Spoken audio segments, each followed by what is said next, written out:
सुद्धा बायकोचं ऐकतो बरं. देव सुद्धा बायकोचं ऐकतो बरं. अजून एकदा सांगू का? हा, ऐकतो बरं. ऐकतो तर ऐकतो. काय लागतं रे बायकाला? 2 शब्द प्रेमाचे. पण तुम्ही तेही बोलत नाही. अहो, तरुणपणी जमत तर, म्हातारपणी तर जमतच नाही. म्हातारी डोळ्यासमोर सलतीच नसती त्याच्या. काय गावाला गोड बोलतो पण म्हातारीला नाही. काय प्रॉब्लेम आहे? काय आयुष्यभर त्या बाईनं सगळं त्यागलं रे. घर दार माय बाप बहीण भाऊ. अहो, ज्या सुखासाठी विश्व तळमळतं ते सुख तिनं हातानं सोडलं फक्त तुमच्या सुखासाठी. तुमच्या सुखात सुख मानते, तुमच्या दुःखात दुःख मानते. अहो, तुम्हाला पाहिजे तसं राहते, तुम्हाला पाहिजे तसं उठते, तुम्हाला पाहिजे तसं बसते, तुम्हाला पाहिजे तसं हसते, तुम्हाला आवडतं तसं बोलते, तुम्हाला आवडतं ते नेसते, तुम्हाला आवडतं तशी दिसते.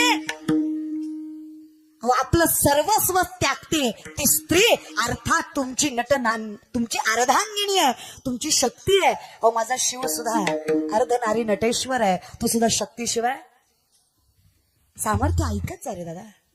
2 शब्द प्रेमाने बोलायचं काय हरकत आहे? काय लागतं बाई? का हो माय, काय म्हणणं आहे तुमचं?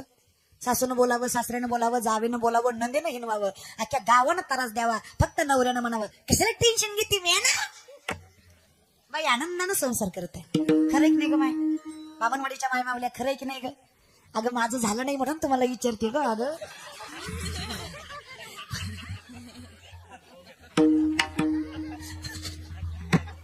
एक्सपिरियन्स तुमचा आहे का? माझं झाल्यावर येईल मला अक्कल. तोपर्यंत तुम्ही मला सांगा तुमचा एक्सपिरियन्स काय म्हणणं आहे? जग थोडं घर इकडे तिकडे असलं तरी कोण चांगला पाहिजे? नवरा चांगला पाहिजे. खरंच आहे. ऐकत जा जरा. चांगला पाहिजे महाराज बरं का. काय लागतं जगात? नवरा चांगला पाहिजे. मी कशाला बोलावं? मी आपल्या माऊलीच्या मांडीवर म्हणणं, जरी सख्याचा जिवाळा बाह्य सासरवासच आहे. माऊली म्हणतात बरं, मी कशाला म्हणू. तुकोबा म्हणतात परमार्थाचं सुद्धा तसंच आहे. तुका म्हणे सोपे आहे शहाणा तो धनी. आमचा संसार सुखाचा होतोय का तर आमचा मालक शहाणा आहे. कळतंय? आमचा संसार सुखाचा का जाईन गे माये. आमचा पंढरीचा मालक शहाणा आहे म्हणून आमचा संसार अवघाची संसार म्हणून सुखाचा आहे. संसार असं नाही तर परमार्थ. मालक शहाणा जयाचे अहिक धड नाही तयाचे परित्र पुस्सी काही, असं माऊलींचं वर्णन आहे महाराज. अहिक म्हणजे जगणं. ज्याचं जगणं धड नाही त्याला काहीही विचारण्यात मजा नाही. म्हणून विनंती आहे, सोपं आहे, साधं, अवघड नाही. सगळं दिसतं तुम्हाला. अर्धा तास झालं हिचा काटाबारा दिसत नाही. विचार करण्याची गोष्ट आहे. न सांगता तुम्हा कळू येते, न सांगता ज्याला भक्ताचं मन कळतं त्याला काटा दिसणार नाही का? अर्थात दिसणार. देवा असं काय काटा दिसत नाही तुम्हाला? तुम्हाला थुका लावायची गरज आहे? तुम्ही का माणूस आहे का दादा? हा, तुम्हाला थुका लावून बघायची गरज आहे का काटा? काय असं वाटतंय? विठ्ठलाने सांगावं, रखमा काटा रुतवणाराही मीच आहे आणि काटा काढणाराही मीच आहे. काटा रुतवणाराही मीच आहे आणि काटा काढणाराही मीच आहे. अगं रखमा, माझ्या तुकोबाची अर्धांगिनी ती, तिचा अधिकार संतांपेक्षा कमी नाही. स्वतःच्या हाताने खाऊ घालते माझ्या तुकोबांना, तिचा अधिकार संतांपेक्षा कमी नाही. तिच्या पायाची धूळ माझ्या मुखाला लागावी म्हणून एवढा अट्टहास केला, नाही तर काय गरज आहे सांग बरं मला. काय ताकद असते ना. तुम्ही सांगा बामणवाडीच्या माय मावल्या, नका लक्ष देऊ. त्या कनेक्शन सारखंच आपला जीव आहे. कधी गचकन काय भरोसा नाही. कनेक्शन लूज झालं की लाईट जाते, नामचिंतन लूज झालं की जीव जातो. सोपच आहे, काही अवघड. ह्याला जीव यायला कनेक्शन खतरनाक लागत, तसं ह्याचं सामर्थ्य करायला परमार्थ श्रेष्ठ लागत. याच्या बाजूचं सामर्थ्य जसा याचा प्रकाश त्याच्या कनेक्शनवर आहे, तसा याचा प्रकाश नामचिंतनाच्या कनेक्शनवर आहे. म्हणून विनंती आहे, हे कधी कळणार आहे? जाईन घे माये पंढरपुरा. पण मी काय म्हणते, पंढरपूरच का, विठ्ठलच का? तुकोबा सांगतात, विठ्ठल कुळीचे दैवत, विठ्ठल वीत गोत चित्त, विठ्ठल माय बाप चुलता, बहीण बंधू भ्राता. माऊली सांगतात तू गुरुबंधू पिता तू आमची इष्ट देवता तूही सदा रक्षिता आपदी आमोते. आपदी म्हणजे संकट. तू जर सगळ्या संकटापासून आमचं रक्षण करत असेल तर आम्ही परत्याकडे का जावं. जर आमच्याच एवढं सामर्थ्यवंत आहे तर जेव्हा नव्हते चराचर. आज बलात्कार झाला तर आमचं शासन सांगतं आधी त्याला ताब्यात घ्या, पुन्हा त्याच्यावर केस नोंदवा, पुन्हा खटला चालवा, पुन्हा त्याला आतमध्ये न्या, खाऊ पिऊ घाला, फाशीची वेळ यायची वाट बघा. शासन असं नव्हतं. आई बहिणींची कदर होती तिथे. आणि आम्ही तीच पोरं आज चार चौकात बसतो. ही कुणाली बघ, ती कुण गेली बघ, माझी आली बघ, तुझी गेली बघ, हो की तुझी, माझी, हो की गोरी दिसली, गाला थसली, माझीच आहे, तुझ्या बापाची पेंड आहे. विनोदाचा भाग सोडा, पण धर्मशास्त्र सांगता यत्र नारीस्तु पूज्यन्ते रमन्ते तत्र देवतः. जिथं स्त्रीचा सन्मान आहे तिथेच भगवंताचा. पाय लक्ष्मीचे, जगाच्या मालकाचे पायच तिच्या हातात आहेत रे. उगाच आम्ही बाप रखमा देवी वरू म्हणत नाही. विठ्ठलाचं नाव घेतलं का माऊलींनी? कोणाचं वर म्हणतात? नाव कोणाचं आहे? रखमाईचं आहे ना. अधिकार काय त्या बाईचा? ही उत्पत्ती कोणाची? विश्वाची, ब्रह्माची.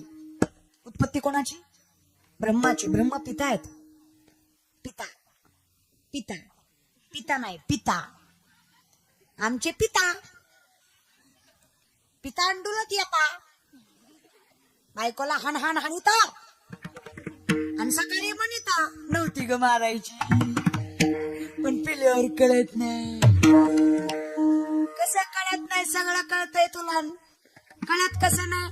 आता पियाला म्हणला कळत नाही की त्याच्यासमोर टोपलं भर शिळीच्या लेंड्या नेऊन ठेवायच्या आणि त्याला म्हणायचं काळ म्हणू का वाढ लागतात का? खाईन का त्यो? किती बी पियाला ना असू द्या तेवढ्या तोंडी तू म्हणे येड आहे का लेंड्या आहेत ना ते.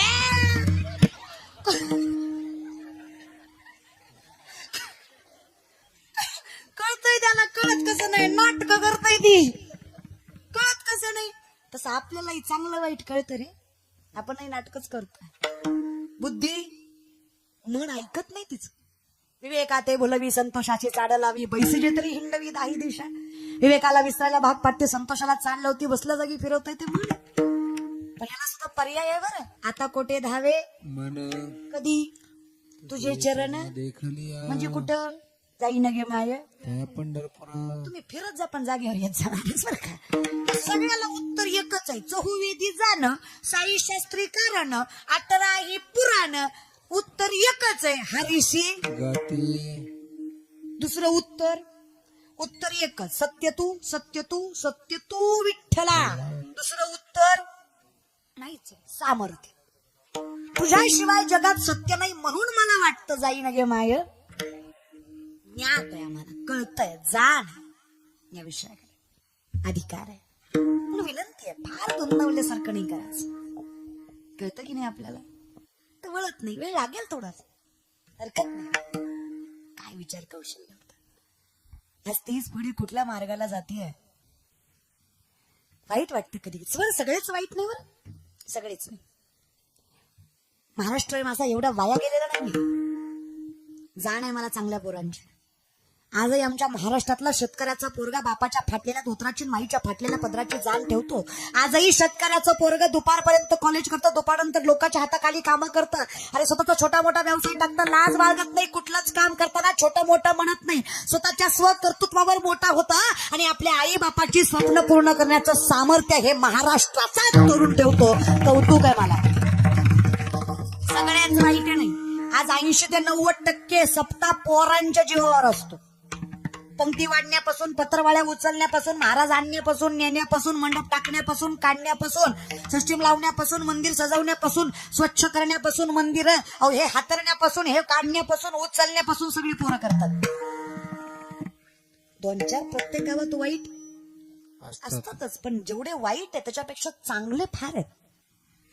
वरातीत नाचणारी पोरं महाराष्ट्रातच ना. त्याच महाराष्ट्रात कीर्तनात टाळ घेऊन उभं राहणारी सुद्धा पिढी महाराष्ट्रातच आहे. तोच महाराष्ट्र. पण बहीण म्हणून सांगते तरुण पिढी, ज्या दिवशी महाराष्ट्रातला प्रत्येक तरुण आणि तरुणी काकडा आणि हरिपाठ करेल ना, तेव्हा माझा महाराष्ट्र जगातील सगळ्यात उच्चांकावर असेल विश्वास काय सामर्थ्य त्या जे अभंग विश्वाच्या मालकाला जागा करतात तर तुम्हाला आम्हाला यश देणार नाहीत का? त्या अभंग कोणाला जागा करतात? उठा पांडुरंगा आता दर्शन द्या सकळा झाला अरुणोदय सरली उठा पांडुरंगा प्रभात समयोपातला वैष्णवांचा मेळा रुडा पायितातला कुठून मालवंटापासून महाद्वारापर्यंत सुरवारांची दाटी उभे जोडून कर काय ताकद बघा ना. महाभारतात सगळ्यात बुद्धिवंत द्रोणाचार्य. सगळ्यात बुद्धिवंत कोण? द्रोणाचार्य. द्रोणाचार्यांनी चक्रव्यूह वाकलं 7 मंडलात केंद्रबिंदू आहे. अर्जुन म्हटला मी जाऊ का? देव म्हणला तू गेलास तर बाहेर कसं होईल? अभिमन्यू म्हणला मी जाऊ का? जातोस का? दा. धर्मराजाला विचारलं ठीक आहे जा. धर्मराजा हो बोलले. अभिमन्यू आत गेला पण बाहेर यायचं ज्ञान नाही. कारण बाहेर यायचं शिकताना त्याची माय झोपली होती. आमची माय जागी असून बी काय फायदा नाही. एखाद्या आईला म्हणलं नका खाली अकराला मोबाईल देत जा तेवढ्याच नादी लागताय ना तर कामच करू देत नाही. लागेल होती मग थोड्या वेळ देत जा. एकदा घेतला की कोणाच्या बापाचं ऐकत नाही. तुझं ऐकत नाही. तुझं माय तुझं ऐकत नाही. अगं 45 तुझ्या शब्दाच्या बाहेर नाही. 1.5-2 ऐकत नाही. येड्यात काढते का काय? अगं एवढं येते केवढं येते तरी ऐकत नाही. एवढं ऐकत नाही. असं कसं ग माय ऐकावं लागतं. लेकराचं काय? तुम्हाला एक दुर्दैव सांगू का? पहिलं लिकरू आईकडे बघितलं की ग बसायचं. खरं की नाही गुरुजी? पहिलं कधी ग बसायचं लिकरू? आईकडे दिलं की ग बसायचं. आता आईकडे दिलं तरी ग बसत नाही. ग बसताय का? कधी ग बसताय? सांगाय तरी काय अजून ताण घेऊन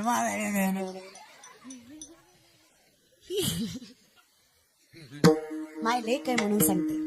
लेकराला पुस्तक वाच म्हटल्यावर लेकरू कधीच पुस्तक वाचत नसतं.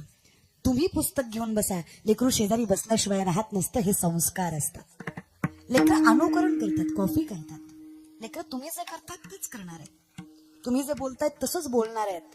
मग कदाचित तुम्ही जसं वागतायत तसंच वागणार आहेत. तुम्हीच व्यसन करताय. लेकरांना काय ज्ञान शिकवतो? ना तुला म्हणताय अंचुण्याची पुढे आणि पुन्हा म्हणतो पोरानं मला सांभाळलं नाही. म्हाताऱ्या तू चुना लावलं मी हजार. कसं म्हणजे काहीतरी जरा तरी आहे की नाही? तो लॉजिक पण लावायचा. इथं बसलेले गोवा गुटखा तंबाखू दारू खाणारे पिणारे हातावरी करा. इतकी बामणवाडी व्यसन मुक्त आहे का? एकही नाही का व्यसनी? सगळे निर्व्यसनी खा. बर खरंय तुमचंच खरं असं. अहो त्या तंबाखूचा वास आला तर ते खाणारे मिसरी तंबाखू तरी बरी. मिसरी तर लय खतरनाक. हे त्या मिसरीच्या वासानं म्हशीनं गायनं दूध द्यायचं सोडलं महाराज. म्हस नुसती समोर आली त्या मिसरी खाणारीच्या. म्हशीनं जी वास घेतला तिनं महिनाभर दूध दिलं नाही. आणि तसल्या मिसरीच्या तोंडानं नातवाचे पण जामाचा मुख घेते. काय त्या नातूवर परिणाम होणार आहे बर का? म्हाताऱ्यावर राग आला तर येऊ द्या. पण सुनांनो जर तुमची म्हातारी मिसरी लावित असेल काय तिला राग यायचा येऊ द्या. पण लेकरू 5 वर्षाचं होस तर तुझ्यापाशी द्यायचं. असल्यास तोंडानं माझा हाना चाललंय. चित्र गे माय काय तुझा वाचतो तोंडाचा. ती लेकरू चक्कर येऊन फिरली की दिवशी नको माय. त्याच्यामुळं का होईना म्हातारी मिसरी तरी सोडेल. नातू पाठवीत नाही म्हणून तरी सोडेल. नाही बायांनो चांगलं नाही. विनोदाचा भाग सोडा पण चांगलं नाही. व्यसन विचित्र गोष्ट असते. माय बाप विनंती माझी की त्या 4 माणसं एकच खोटं बोलली की खोटं सुद्धा खरं होते. खरे खोटे 4 माणसं एकच खोटं बोलली की खोटं सुद्धा खरं होतंय. चुकून 5वा खरं बोलला तर 4 मिळून त्याला खोटं ठरवते ती. क्वांटिटीला किंमत आहे क्वालिटीला नाही. जग आहे दादा. इथं सगळं क्वांटिटीवर आहे. मग आपण आपली वाढवा. बळ वाढवा. आपलं क्वांटिटी वाढवा. आपली होऊ द्या. आपली बुरा आध्यात्मिक कळू द्या त्यांना. परमार्थ काय लागतं माय काही अधिकार. तुकोबारायांची बायको जिजाऊ आले का जागेवर? तुम्ही जागेवर आले का? फिरत जा पण येत जा बाहेरसारखं. तुकोबारायांची बायको जिजाऊ. तुकोबारांना भाकरी दिल्याशिवाय कधी तुकोबाच्या बायकोनं भाकरी नाही खाल्ली. कोण म्हणतं संतांच्या बायका फटकळ होत्या देऊ जाणे, पण संतांच्या बायकासारख्या बायका नव्हत्या. काय बायका संतांच्या, काय जिजाऊ. अधिकार लक्षात घ्या, कायम भाकरी तुकोबारांना. आणि मग आपण कुठे तुकोबा माहित नसायचं, चौकात उभा टाकायच्या, प्रत्येक वाटेला कान लावायच्या, ज्या वाटेत विठ्ठल विठ्ठलाचा नामघोष येईल त्या वाटेनं जायच्या. अधिकार लक्षात घ्या माझ्या जगद्गुरूंचा. तुकोबारायच्या मातीहून चालायचे, ते रज सुद्धा माझ्या पांडुरंगाचं नामचिंतन करायचं, त्यांना जगद्गुरु तुकोबाराय म्हणायचं. बामणवाडीकर तुम्ही टाळ्या वाजवताय, पण माझ्यावर उपकार केल्यासारखे वाजवताय. तुमची टाळी कशी माहिती का, म्हणली बाय माझ्या दर्गी दर्गी दर्गी दर्गी टाळी पाहिजे तुला, घे दर्गी दान करताय भिकाराला. पुन्हा लोक म्हणतात देव भेटत नाही, असं भेटत असतोय. प्रेम पाहिजे की, भक्ती प्रेमाविना ज्ञान नको. प्रेम पाहिजे. उगा मडायला बसलो आणि काय बसायचं, काय काय माणसं तर नुसते बसल्यात, तू बोल मी ऐकतो बोल, मी बसलोय तू बोल, मी ऐकतोय तू बोल. आणि काय काय तर कौर क्षेत्राच्या बाहेरच आहे ती. मंडपात जागा नसल्यावर गोष्ट वेगळी ना, पण माणसं मुदाम बाहेर बसतात. पटलं तर बसायचं, नाही तर निष्ठायचं. ओके, तुम्ही शेतकरी ना, खळं माहिती तुम्हाला, खळं खळं पहिलं धान्य कशात काढायचे, खळं करायचे. खळ्यात धान्य काढताना जे काही धान्य आहे ते खळ्याच्या आत पडायचं आणि बुसकाट बाहेर पडायचं, बरोबर आहे.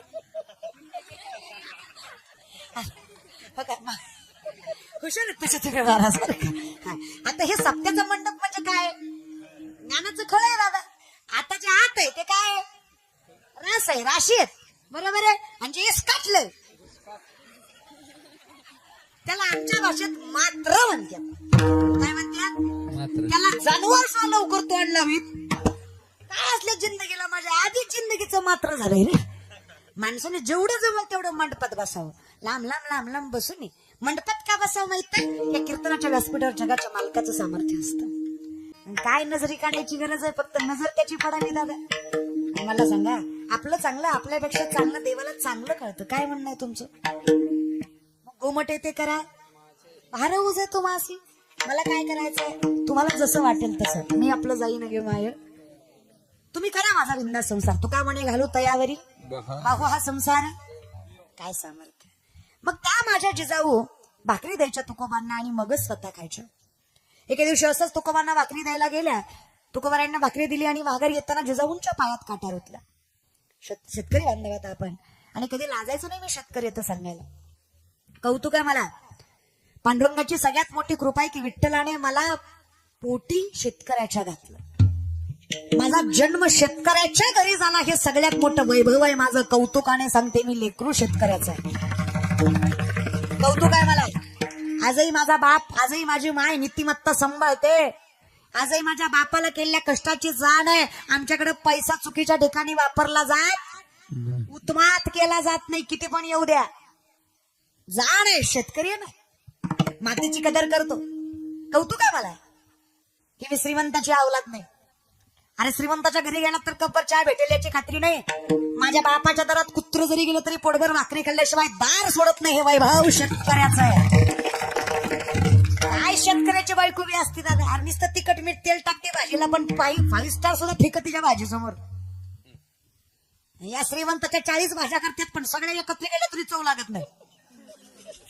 40 भाज्या असतात ताटात त्या पुणे मुंबईला जेवाय गेलं, पण सगळे एकत्रित करून घास खाल्ला तरी मेळ लागत. शेतकऱ्याच्या घरी एकच आमटी असते, हा पण पाणीच आमटी डोळ्याला, मजाच असते, झणकाच. शेतकरी त्याचं कारण होतं. शेतकऱ्याच्या घरी भाज्या का तिखट असतात, तर पहिले शेतकरी गरीब असायचा आणि काय असायचं, भाजी तिखट केली की पाणी जास्त पिलं जायचं. पाणी जास्त पिलं की पोट, मग खाणं कमी लागायचं. काय डोकं होतं बघा. खाणं कमी लागावं म्हणून भाजी. शेतकऱ्याची श्रीमंत पण दुधात तूप ओतणार, मग महाराजाला तूप देणार. महाराज तूप पाहिजे का, दूध पाहिजे का, भाकरी पाहिजे का. श्रीमंताची भिन त्याला चिचापाती देते, फुल काय म्हणू खा. मारती का फुल का खाती का, अजून काय खाते. लई इडी हो काय त्या बाया दादा. अहो त्यांचा स्वयंपाक कमी, नटनट जास्त. चप्पल घालून चहा घेऊन येते महाराजच्या. तुझा चहा पिऊन महाराज त्या पुलाखाली बोलताल ना. चप्पल घालणाऱ्याचा चहा पिल्यावर सुधारणार आहे का महाराजाला तरी. अवघडच काम आहे दादा. जुन्या पण जुन्या बायका दादा आहे. आजही माझ्या माय शेतकरी तुम्ही स्वाभिमान आहे. शेतकऱ्याच्या पायात काटा रुतणं काही नवल आहे का? शेतकऱ्याच्या पायात काटा रुतणं काही नवल आहे का? रुततोच दादा. आता शेतकऱ्याच्या पायात जर काटा रुतला तर शेतकरी काटा बघायला, पाय स्वच्छ करायला काय पाणी वापरतो काय? मग शेतकरी काटा कसा बघतो? हा, लाजू नका, सगळी थुक्यानच बघते ती. इतकं लाजू नका. इथं काही हायजीन वगैरे मेंटेन करायचं नाही, थुकाच लावायचा असतो. आणि शेतकरी थुकाच लावतो कारण बामणवाडीकर फार वेळा काटा ठेवला तर त्याचं कुरुम होऊ शकतं. ते आतमध्ये गेला की लवकर दिसत. मग काटा कसा बघायचा? पटकन बघायचा, थुका लावायचा. बरं खरं सांगा, एका थुक्यात काटा दिसतो का? शेतकरी तुम्ही, एका थुक्यात काटा दिसतो का? 2-4 वेळा तरी थुका लावावा. माझ्या जिजाऊच्या पायात काटा रुतला दादा. सामर्थ्य लक्षात घ्या. अखिल कोट ब्रह्मांड जगत निर्गुण निराकार विश्वाचा मालक, पंढरीचा राजा, द्वारकेचा सिंहासनाधीश्वर, या जगाचा बाप वैकुंठ सोडून आला. अहो, ज्याच्या चरणाच्या स्पर्शासाठी विश्व तळमळतं, संसारिक जीवाला तर दुर्लभच, पण योगी विधिव्रत वैकल्य करतात तरी सुद्धा चरण दुर्लभच. अहो, माणसाने किती त्याग करावा तरी माझ्या विठ्ठलाचं चरण दुर्लभच. त्या माझ्या विठ्ठलाने स्वतःच्या हातात माझ्या जिजाऊचा पाय घ्यावा. काय अधिकार असेल त्या माय माऊलीचा. स्वतःच्या मांडीवर ठेवलाय पांडुरंगाने जिजाऊचा पाय आणि स्वतःचा थुका लावून काटा दिसतोय का बघतो.